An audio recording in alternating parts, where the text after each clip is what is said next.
You're listening to Bristol Data Stories. This podcast series explores the personal research journeys of our guests and the diversity of research projects they've worked on. We'll be talking about what inspires them to pursue their work, the challenges they face, and the advice they have for aspiring researchers.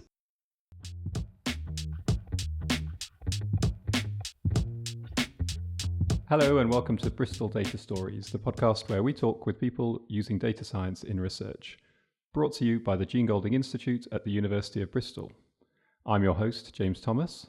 And I'm his co-host, Will Chapman. Today we're joined by our guest, Lenka Hasova, a geospatial data scientist who is currently a postdoctoral researcher in the School of Geographical Sciences at the University of Bristol. She is interested in using networks and human interaction data to understand populations, society, and space. So hi Lenka, welcome to the podcast. Hello. Thank you very much for the invitation. I'm really happy to be here. So Lenka, could you start by giving us a general introduction to what your interests are and your work?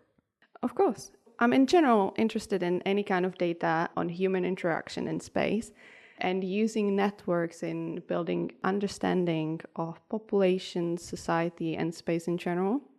You use the word space there. What do you mean by space? Technically anything on Earth. Yeah. But in general, by space, we mean kind of our understanding of our environment that we live in. So it could be urban places, any kind of agglomerations, but also the natural environment. And Lenka, I gather you've just finished your PhD as well. Can you Yes. tell us a little bit more about what that was in? Yeah, I just finished a PhD in what used to be called Advanced Quantitative Methods in Geography, and it is actually now called Geographic Data Science, which sounds slightly vague, but actually to me it sounds really fun. So back in the days, the advanced quantitative methods meant using any kind of statistics to understand our environment and geographical spaces. Today, it's more techy, I would say. So we use the machine learning models, things like neural networks or whatever you can even think of to kind of build an understanding of our world.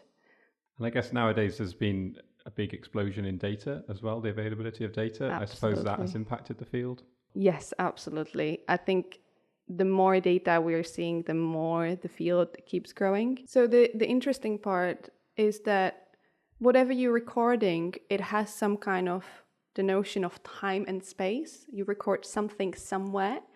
And so we're increasingly seeing that data, although it is not a requirement for them to have as locations or recorded data on locations, we're seeing them as a byproduct of a data collection. And so the more data is being produced, the more we're seeing these data with locations that we can use to then understand those locations and understand what humans do in those locations. So that's the interesting part about the geographic data science. So would I be right in saying that that's what interested you in this field in particular? Yes and no. I think my interest came from a different direction. I used to study cartography actually, and I had this book from James Cheshire on maps about London, and they were absolutely amazing. Those maps were so elaborate, and I didn't know how I could do those maps with what I know currently. And I very quickly realized that I need to know more about data in computers and how to manage the data and figure out what is in the data to create those maps. So my initial interest came from a completely different direction. That's amazing. Yeah. Yeah. So from a love of maps. Did you always have a love of maps? Or when did you get this book? I got this book from my undergraduate dissertation advisor, who wanted to show me how to make a pretty maps, because as a part of the cartography degree, you're making maps at the end. Yeah, it was an inspiration and it got me here.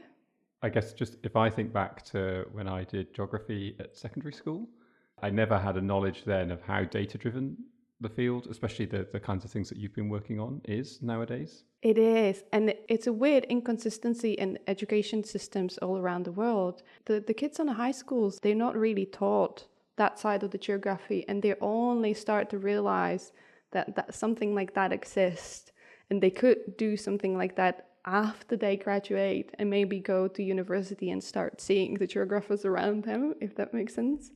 However, I'm aware that there's some high schools that integrate like a geospatial information systems in their curriculum. So there are steps being taken to get us there. It's not until people come to university or they're at university and they see what geographers do in research. That's something that I found when joining Bristol and joining the JGI, is I got to work with all of these people in geographical sciences and all the related disciplines. And I was like, wow, as a data scientist, this is really interesting because I really enjoyed coding and I can use that to help solve these problems. When I was at school, I was a bit geeky, I was into coding, but I wasn't really into geography because I didn't think the two actually went together. But now obviously I see that that's not right and that they do obviously live hand in hand. Sure. And if you know a little bit of coding in your high school, you can definitely go study geography data science. That could have been an alternate career that in some other reality I took. Yeah. So you've mentioned geographical information systems, GIS, right. And perhaps we should take a moment just to talk a little bit more about some of the tech side of things. So we've mentioned that you use different kinds of model in what you do, and you use coding as well. Could you tell us a little bit more about some of the theories, some of the models, but also some of the techniques you use, like what languages do you code in, and what kind of pieces of software or libraries do you use to answer problems?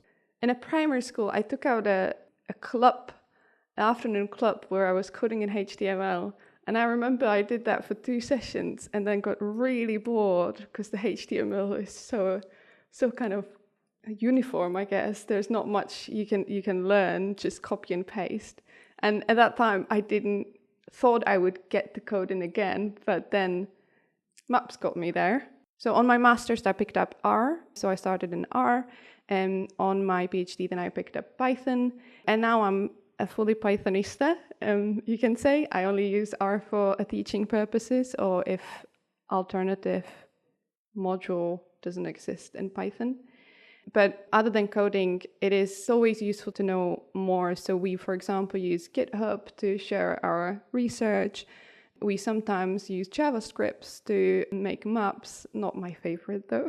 You're going back to HTML slightly there. Yeah. So as my master's dissertation, I did this project with an external collaborator, which was, for me, it was Boots Company. And they had this data set on human interaction in space, which was NHS patients getting to the GP, taking a prescription, and going to the pharmacy to pick up the prescription. So that movement created an interaction in a space which they wanted to really analyze originally to help to understand their customer demands and flows and stuff like that. So the data set I got with the NHS patients movement was very different to any data sets I've seen before. And I haven't seen many research or books or any kind of materials out there that would be using such a data set. And it is that kind of the new big data which comes with high spatial and temporal granularity and very different specifications to data that we used to record before. So I realized that there is a gap and that the methods that I'm currently using are not very good with the new data sets.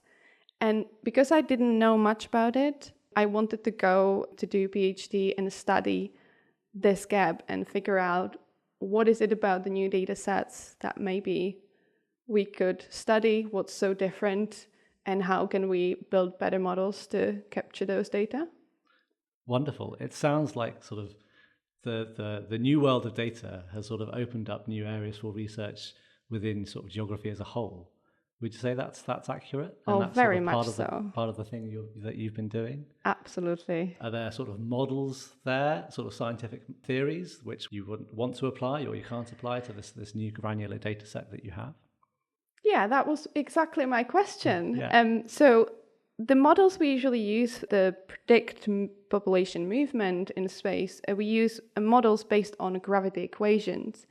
So that's kind of gravity as in that we experience in everyday life. Yes. You're applying that and saying, well, rather than objects falling to the ground, it's people will want to move towards urban environments each and other. cities. Yes, and absolutely. So the gravity equation says that the force can be explained by two locations being close to each other, right? Or two atoms are, and the closer the two atoms are, the bigger the force of attraction is. In the spatial interaction research, when the models are based on exactly the same principle, where the closer the two people are in a space to each other, the more likely that there's going to be interaction, or the more closer two locations are to each other, the more frequent the interaction between them will be. So that's the general idea. And we have different ways to kind of adjust the model to fit a human interaction. However, with the new data sets that we are finding, it is becoming more and more clear that that equation is not completely good for modeling those new data sets. So in the same way that in physics you have something like Newton's law of gravity, and it turns out that's not quite right, and you have to have relativity to answer that question more fully. You kind of have an analog here, I guess, to you then. That's a really good metaphor. Thank you. I'll use that in the future. Yeah, that's exactly that. And one of the main issues is that we all of a sudden are becoming a society that lives mostly in online spaces. We have a different understanding of space. We use the space very differently. We use transport that all of a sudden is so good that actually distances as a measure doesn't really make much sense. So my interest in my PhD was this kind of questions. In a way, we're closer to London right now than we are a field in Gloucestershire, because of just how quickly and how easily it can take us to get there. Exactly. Yes, exactly. So that was one of my points. That's exactly that point. I was actually making a point in my thesis about the railway in between Tokyo and Osaka, which is so fast that actually, and it's getting increasingly faster. So we essentially starting to defy the space, which is so interesting. Initially, my questions actually for my PhD proposal were, can we use advanced modeling techniques, for example, neural networks, deep learning, and to figure out how can we predict movements and population flows more effectively? So that was my initial question. But I've quickly realized that that might not be a really good way to looking at it, because there's so many things that we don't understand. And you will probably find that geographers often, rather than asking, oh, can I predict this more effectively, they're often asking, oh, why can I predict this more effectively? And why is this so good or so bad? And so I quickly realized that with those kind of models, I couldn't answer those why questions. So actually, during the first year of the PhD, I completely scratched all the methodology and started again. And instead of a black box model like a neural network, I was trying to use methods that will give us some indication of what's happening inside the model.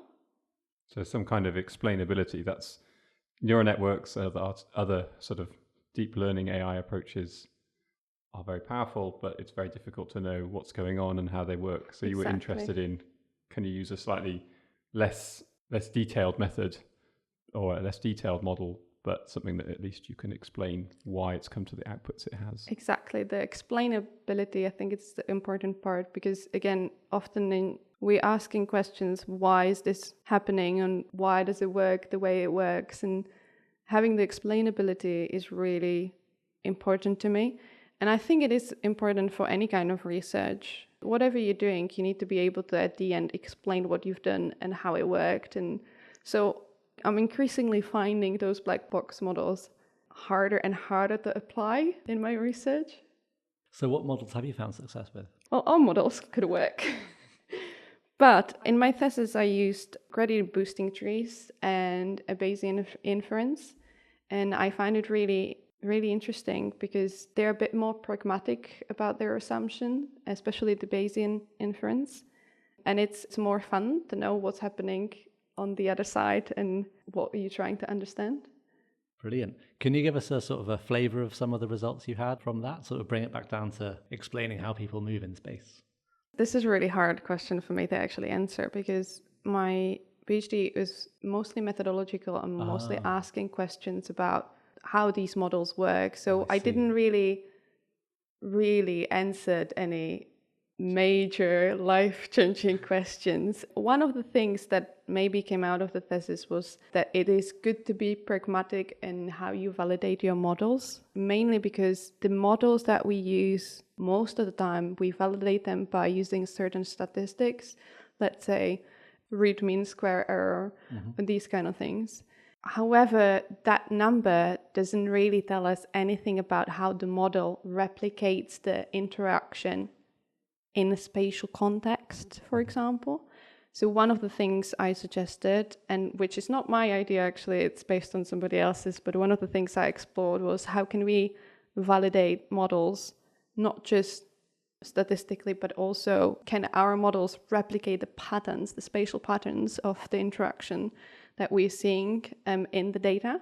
I suppose you're trying to check, are the models getting the right answer because in them is encoded actually what's going on in real life, or are they getting a right answer, a small root mean squared error just by chance, or just that they're sort of overfitted to the data that you've given them? Often overfitting. In geography, we often see outliers as normality. So let's say when you take the network of cities in the UK, London is always going to be an outlier. And so your models need to some extent, be able to account for this outlier and be able to predict for this outlier, unless you build a model which takes the London out of the equation, which is fine in some cases, but it's not always going to be an appropriate step to take. Yes. Yeah. I think I will take that as a quote to use, is that outliers are normal. Often we see that in geography. Many geographical data sets, if you look at the distributions of distances, they are very much skewed. So Lenka, it's been great hearing about your recent work for your thesis and the sort of the progress that you've been making there.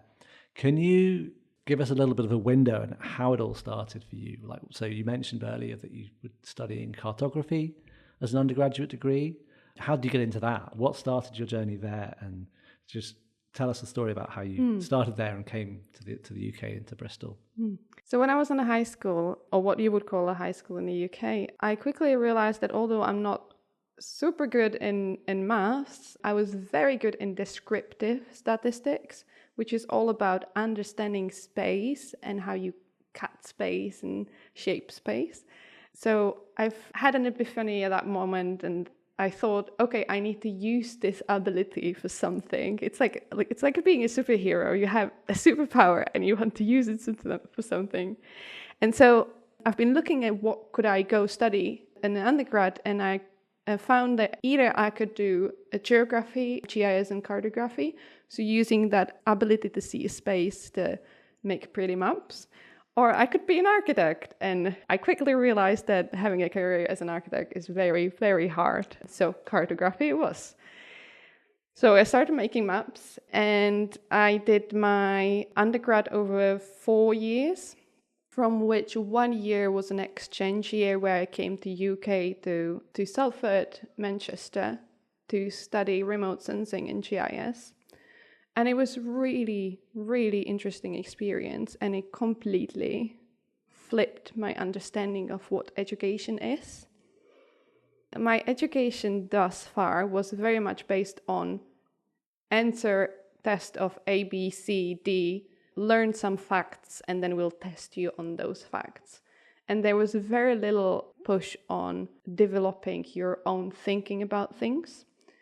What you probably call here a critical thinking. And when I came to UK, all of a sudden, the teachers asked me to write an essays and actually think about what I'm reading. And that was so different. That was such a different experience. It felt like it unlocked part of my brain that has been dormant until then. And it almost felt like I can think for myself for the first time in my life. Not just about things that we are being taught in school, but also about my life. And so when I came back to the Czech, finish my undergraduate degree, I started to think about what I'm actually doing, which is interesting when you start thinking about what you're actually doing third year into your degree. So I started actually thinking about what I'm doing, and I realized that in that undergrad, we've been taught how to collect data, and how to put them on the map, but we haven't been taught how to manage the data and how to find patterns in it. And that was what I was interested in. And so after the undergrad, I decided that I'm going to look for a master's that will allow me to study that kind of thing. I found one in Liverpool, which is called Geographic Data Science. And then I decided to completely change my life, move to a different country and study geographic data science. Lenka, before you go, we'd like to ask, what would be your top tip for anyone looking to get into your field? Whatever you want to do in life, just don't be afraid to make the change for yourself. I think lots of people get stuck on things that they've been told they should do. And it's important to think for yourself and change if you feel like you need to change, if that makes sense. Mm-hmm. So whichever field you're going to choose, whether it's going to be data science or geographic data science, just do it. And if any of our listeners want to find out more about your research, where should they look? So you can always search for a geographic data science at the University of Bristol. You also can search for our research group, which is called QSS, Quantitative Spatial Science.